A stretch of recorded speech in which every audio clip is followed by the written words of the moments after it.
Trump চাচ্ছে যে যুদ্ধবিরতিটা চালিয়ে আরো যদি 2 সপ্তাহ 1 সপ্তাহ বাড়ানো যায়, যেহেতু ঘাঁটিগুলো ধ্বংস করে দিয়েছে ইরান। আর মিলিটারি দৃষ্টিতে দেখলে আমি বলবো যে আমেরিকার আসা উচিত হবে না ইরানে হামলা করতে।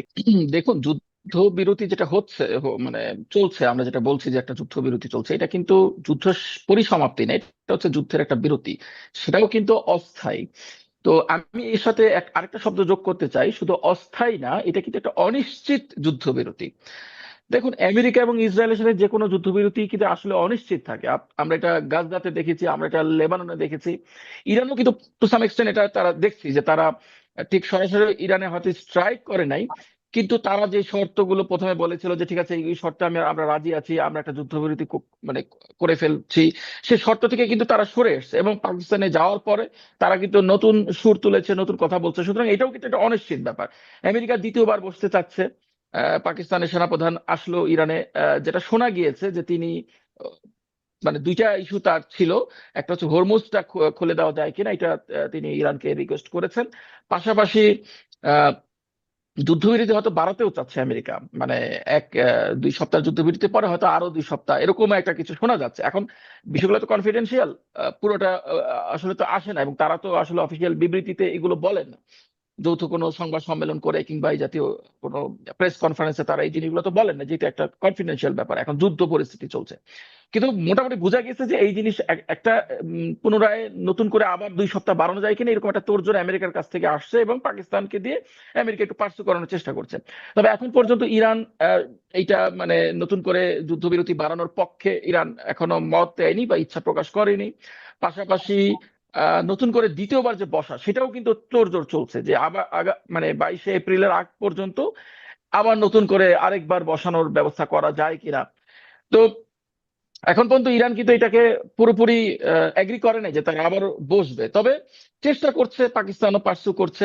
আর পাকিস্তানের সেনাপ্রধান যেটা হয়েছে, উনি তো আসলে দুই পক্ষের মাঝখানে মধ্যস্থতা করে।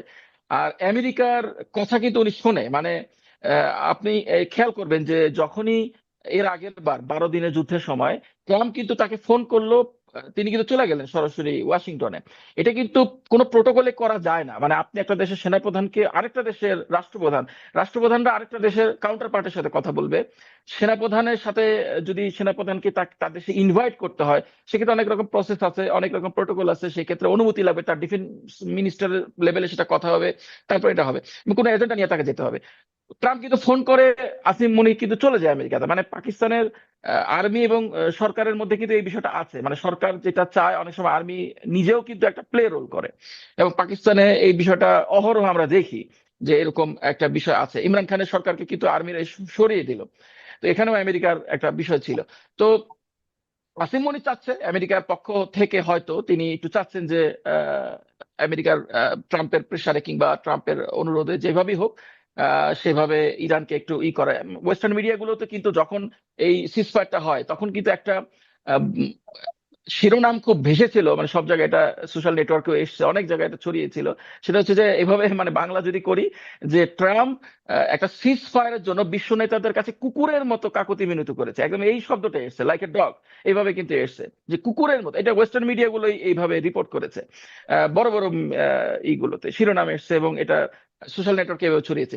ট্রাম্প চাচ্ছে যে যুদ্ধবিরতিটা চালিয়ে আরো যদি 2 সপ্তাহ 1 সপ্তাহ বাড়ানো যায়, সেই দিক থেকে তার এনফোর্সমেন্টটা চালাবে, তার নতুন করে তার ইটা আসবে, মানে তার সাপ্লাই চেনটাকে সে আবার ঠিক করবে, যেহেতু ঘাঁটিগুলো ধ্বংস করে দিয়েছে ইরান। তো সেটা তো সে চাবে। পাশাপাশি যেটা নতুন একটা অবস্থা সৃষ্টি হয়েছে, যেটা প্রফেসর সাহেব বললেন, যে মিডল ইস্টে আগে যে 7টা দেশ, এই যে জিসিসি 7টা দেশ একযোগে ইরানের বিরুদ্ধে আমেরিকাকে সাহায্য করেছিল, এখন কিন্তু এটা আর করছে না। মানে কাতার কিন্তু ইতিমধ্যে আমরা দেখেছি যে সে কিন্তু পিস্তান দিয়েছে, সরে আসতে চাচ্ছে।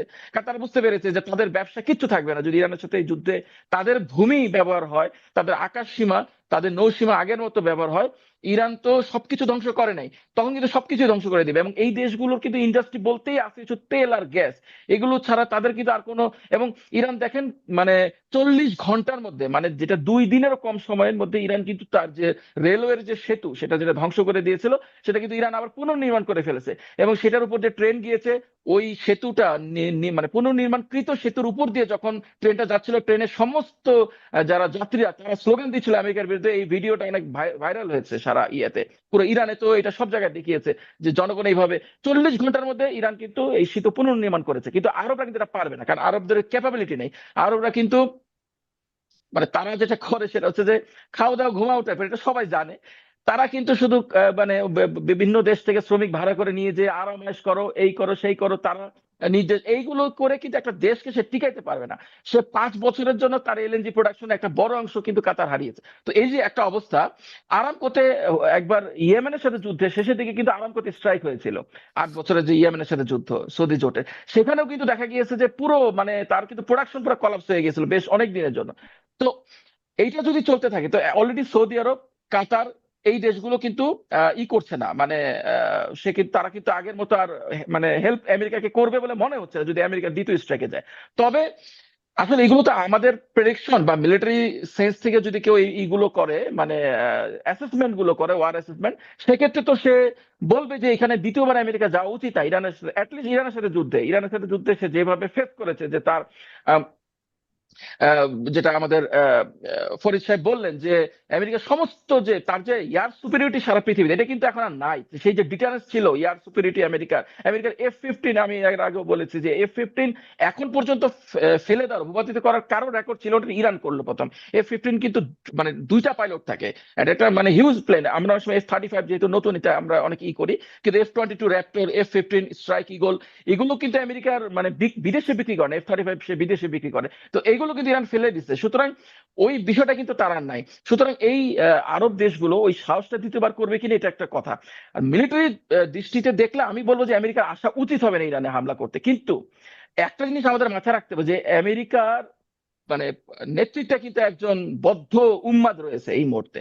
সুতরাং বদ্ধ উন্মাদ কখন কি করে সে কিন্তু হিসাব নিকাশ করবে না। সে যদি হিসাব নিকাশ করতো, দেখেন প্রেসিডেন্ট বুশ সে যখন আসলো ক্ষমতায়, সে কিন্তু বলেছিল যে 7 কান্ট্রিজ ইন 5 ইয়ার্স। সে মানে Afghanistan, Iraq, Syria, Libya, Somalia, Yemen এবং লাস্ট ইরান, এই 7টা দেশ সে কিন্তু তার টার্গেটে ছিল। সে অনেকগুলো দেশে যুদ্ধ করেছে, আফগানিস্তানে করেছে, ইরাকি করেছে, লিবিয়াতে তো পরবর্তী সময় করেছে, আগে গ্যাঞ্জাম লাগিয়ে রেখেছিল, তারপর সোমালিয়াতে সে যুদ্ধ করেই সবসময়। কিন্তু ইরানে সে যতবার ওয়ার অ্যাসেসমেন্ট করেছে, তার যে টোটাল সে মানে 4 বছরে তো সে মানে সে যে 8 বছর ক্ষমতায় ছিল, 8 বছরে সে কয়েকবার ওয়ার অ্যাসেসমেন্ট করিয়েছে। কিন্তু আমেরিকার ইকোনমিস্টরা, আমেরিকার যারা মিলিটারি এক্সপার্ট রয়েছে, তারা আমেরিকার জেনারেলরা কেউ কিন্তু রাজি হয় নাই। শুধু ইরানের ব্যাপারে কি করলো, ইরানের ব্যাপারে আপনাদের যদি মনে থাকে, সে কিন্তু 800 জেনারেল যারা মিডিল ইস্ট এবং এর আশেপাশে, সেই দিয়াগা গার্সিয়া থেকে শুরু করে আশেপাশের অনেকগুলো ঘাঁটির 800 জেনারেলকে কিন্তু আমেরিকাতে নিয়ে যাওয়া হয়েছিল, এবং সেখানে তারা কিন্তু মিটিং করেছিল। তখন কিন্তু বোঝা গেছে যে তারা ইরানের যুদ্ধের জন্য আসলে তার নিজেদের জেনারেলকে এদেরকেই হুমকি দিচ্ছে। সে কিন্তু বলেছিল যে আমাদের কথা শুনতে হবে। প্রথমেই তো তার ডিফেন্স মিনিস্ট্রি, মানে তার যে ডিফেন্স সেক্রেটারিয়েট, সেটা নাম চেঞ্জ করে রাখা হয়েছে ওয়ার সেক্রেটারিয়েট, বলা হয়েছে হেক্সেট বলেছিল। তখন তো মানে তারা সরাসরি বলতেছে যে আমরা যুদ্ধ যুদ্ধ যুদ্ধ, মানে তার যে কমেন্টটা ছিল যুদ্ধ যুদ্ধ যুদ্ধ, আমাদের মন্ত্রণালয়ের কাজ না হচ্ছে না, সে শুধু তাকে যে যুদ্ধ প্রশ্ন করা। করেছিল, আপনি দেখেছেন, তাকে হ্যাঁ, প্রশ্ন করেছিল যে সে, তুমি কার বিরুদ্ধে যুদ্ধ করছো, শিয়া নাকি সুন্নি, এ জাতীয় কিছু একটা বিষয়। সে কিন্তু সরাসরি বলেছে যে আমি শিয়া সুন্নি কিছু বুঝি না, আমি মুসলিম হলো আমাদের একমাত্র সত্য, মুসলিমরাই। মুসলমানদের সাথে যুদ্ধ করছে, মুসলিম ওয়ার্ল্ড। এবং ইরান এই মুহূর্তে মুসলিম বিশ্বের নেতৃত্বে আছে, কিংবা প্রথম সারিতে আছে, কিংবা ফিলিস্তিনের পক্ষে, বা যেভাবে বলি ইরান সবচেয়ে ফ্রন্ট লাইনে আছে, তাই ইরানের সাথে সে আগে যুদ্ধটা করবে, তারপর আস্তে আস্তে কিন্তু অন্যদের পালাও আসবে। এমনকি যেই দেশগুলো আমেরিকার তাবেদারি করে কিংবা তল্পি বহন করে, তাদেরও কিন্তু আমেরিকা ছাড়বে না। কারণ কারণ কি, ইরানের অভিজ্ঞতা, ইরানও কিন্তু একটা তল্পি বাহক দেশ ছিল ইরানের বিপ্লবের আগে। সেই যে শাহের সময় ছিল, সেই রাজতন্ত্র কিন্তু সেই আরব বিশ্ব বলি